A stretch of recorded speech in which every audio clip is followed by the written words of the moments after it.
Ada dikaitkan kita itu yang pengikut salaf itu Wahabi. Baik. Iya. Gimana? Iya. Jadi Wahabi itu kalau secara bahasa ya, itu berasal dari kata Al-Wahhab. Al-Wahhab itu nama Allah. Artinya Allah yang maha memberi. Kemudian mereka tambah huruf ya. Jadi Wahabi. Sebenarnya kalau dari segi bahasa maknanya bagus. Artinya pengikut Allah. Tapi yang mereka maksudkan bukan pengikut Allah. Pengikut Muhammad bin Abdul Wahhab. Jadi secara bahasa pun sudah salah sebenarnya. Bukan hanya salah, tapi ini adab buruk kepada Allah. Sebab yang mereka beri nama Wahabi itu maksudnya untuk menjelekkan. Tapi menggunakan nama Allah, ini adab buruk sebenarnya. Padahal yang mereka maksudkan pengikut Muhammad bin Abdul Wahhab.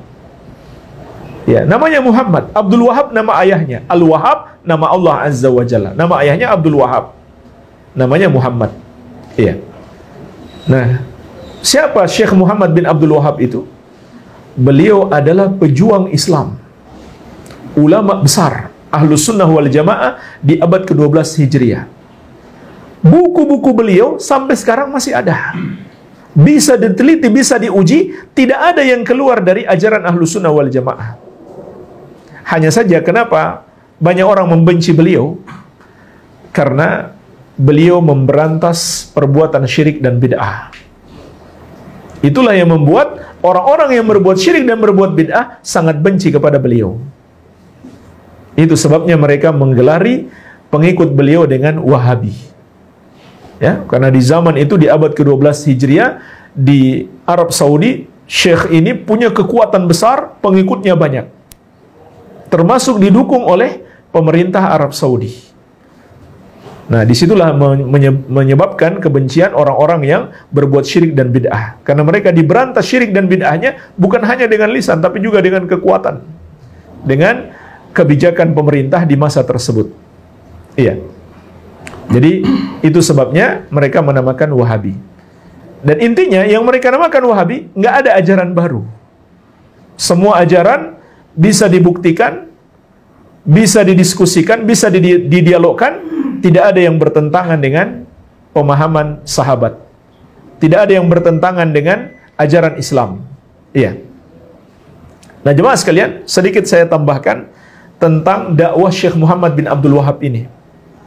Beliau dan murid-muridnya termasuk yang menginspirasi perlawanan terhadap penjajah di dunia-dunia Islam. Termasuk negeri kita Indonesia.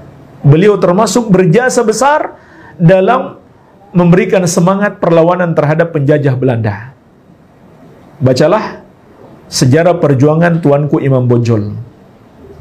Dan bagaimana Imam Bonjol ini punya semangat jihad yang besar? Itu ditularkan dari guru-gurunya. Dan guru-gurunya ini belajar di Arab. Belajar kepada murid-murid Syekh Muhammad bin Abdul Wahhab. Setelah mereka pulang ke tanah air, merekalah yang menyemangati kaum muslimin untuk berjihad melawan penjajah. Maka di antara murid mereka adalah Tuanku Imam Bonjol, pahlawan nasional. Makanya Buya Hamka pernah menyebutkan dalam satu bukunya, saya lupa judul bukunya, bahwasanya tuduhan Wahabi itu termasuk alat penjajahan untuk melemahkan perjuangan umat Islam. Iya, jadi mereka pecah belah umat Islam dengan dituduh Wahabi bagi orang yang punya semangat jihad. Ya, itu kata Buya Hamka dalam salah satu bukunya.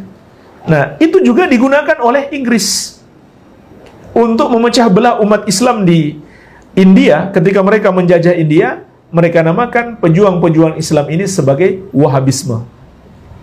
Kenapa mereka namakan Wahabisme? Karena yang paling semangat berjihad melawan mereka itu jamaah yang pulang dari haji. Setelah di Arab Saudi bersentuhan dengan dakwah Syekh Muhammad bin Abdul Wahhab, pulang-pulang mereka punya semangat jihad yang besar untuk melawan penjajah. Ya, makanya dalam catatan Profesor Mas'ud yang berasal dari India, pertama kali mengenamakan Wahabi ini adalah penjajah Inggris. Kemudian diikuti oleh sebagian kaum muslimin yang salah paham. Iya. Jadi ini luar biasa jasa beliau terhadap perjuangan melawan penjajahan di dunia-dunia Islam. Iya. Dan intinya adalah bisa diuji ajaran-ajaran beliau. Dan ahlu sunnah atau salafi itu bukan pengikut beliau, tapi pengikut sahabat, pengikut manhajus salaf seperti yang telah kita terangkan di awal tadi. Jadi kalau seandainya kita dapat di dalam buku-buku karya beliau salah atau ajaran beliau salah, ya jangan diikuti. Jangan diikuti. Ya, jadi kita bukan pengikut Syekh Muhammad bin Abdul Wahab, tapi pengikut Rasulullah SAW dan para sahabat radhiyallahu anhum ajmain. Iya. Jadi ini tentang Wahabi, wallahu alam. Terakhir Ustaz, jadi kalau semisal ada mungkin bagaimana cara menyikapi atau dengan bijak Ustaz, semisal kita dikatakan Wahabi atau untuk ikut kajian Wahabi ya dan lain sebagainya, menyikapinya secara bijak bagaimana Ustaz? Atau mungkin mendakwahi orang-orang yang sering katakan kita Wahabi gitu Ustaz? Iya, ya santai saja, ya, dan jelaskan bahwa setiap amalan itu harus terpenuhi padanya dua syarat. Setiap kita mau beramal, yang pertama ikhlas karena Allah semata-mata. Yang kedua mengikuti petunjuk Rasulullah Sallallahu Alaihi Wasallam. Jadi jelaskan kepada mereka yang kita lakukan ini hanyalah berusaha mengikuti petunjuk Nabi Sallallahu Alaihi Wasallam. Ya, makanya sebagaimana kita bahas tadi, setiap yang kita amalkan harus kita tahu ilmunya terlebih dahulu. Kalau kita belum tahu ilmunya, jangan kita amalkan. Nah itu yang kita jelaskan kepada mereka. Amalan ini ada dalilnya. Ini dalilnya, ini ayatnya, ini hadisnya. Kemudian kenapa kami tidak mengikuti amalan-amalan kalian? Karena kami belum tahu dalilnya. Ya, itu saja paling dijelaskan. Ini bukan ajaran baru. Ini bukan sebuah ajaran baru, tapi hanya berusaha mengikuti ajaran Rasulullah SAW. Ya, barangkali seperti itu. Wallahu a'lam. Syukran Ustaz atas nasihatnya Ustaz. Semoga kita semua dapat mengambil manfaat. Jazakumullah khairan. Jazakumullah khairan.